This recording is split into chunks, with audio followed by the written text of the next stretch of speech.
एक बार राजा प्यारेलाल के दरबार में सुकड़ू नाम का एक व्यक्ति आया। सुकड़ू काफ़ी दुबला पतला व्यक्ति था।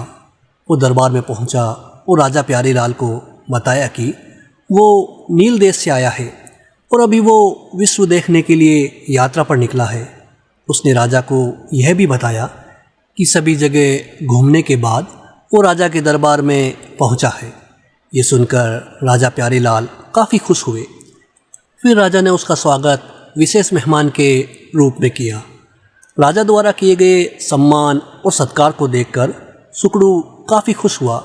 उसने राजा से बोला, महाराज, मैं उस जगह के बारे में जानता हूँ जहाँ कई सारी परियां रहती है। मैं अपने जादू से उन्हें बुला भी सकता हूँ। यह सुनकर राजा प्यारेलाल काफ़ी खुश हुए और बोले, अच्छा, तो इसके लिए मुझे क्या करना होगा?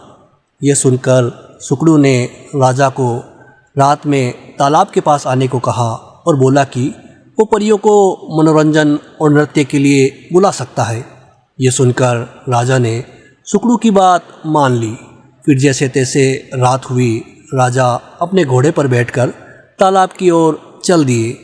राजा जैसे ही तालाब के पास पहुँचे तो वहाँ पास में ही एक किले के सामने सुकड़ू राजा का इंतज़ार कर रहा था।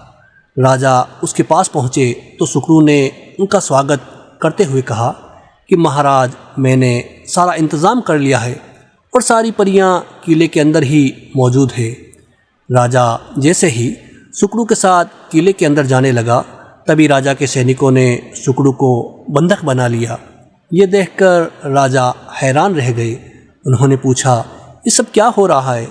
तुम सब इसे बंधक क्यों बना रहे हो? उसी वक्त किले के अंदर से अनोखे लाल बाहर आए और उन्होंने कहा, महाराज, मैं बताता हूँ कि क्या हो रहा है। अनोखे लाल ने बताना शुरू किया। उसने कहा, महाराज, ये सुकड़ू कोई यात्रा करने वाला नहीं है, बल्कि नील देश का रक्षा मंत्री है और उसने धोखे से आपको यहाँ बुलाया है। किले के अंदर कोई परियां नहीं है, ये सिर्फ आपको यहाँ मारने के लिए लेकर आया था। ये सुनकर राजा ने अनोखे लाल को अपनी जान बचाने के लिए धन्यवाद किया और पूछा, तुम्हें इस बात का कैसे पता चला अनोखे लाल? फिर अनोखे लाल ने कहा कि महाराज, पहले ही दिन जब वो दरबार में आया था, उस दिन मुझे इस पर शक हो गया था। इसके बाद इसके पीछे मैंने अपने साथियों को जासूसी के लिए लगा दिया, जिससे मुझे पता चला कि ये आपको मारने की योजना बना रहा था। अनोखे लाल की सूझबूझ के लिए राजा प्यारेलाल ने उन्हें धन्यवाद दिया।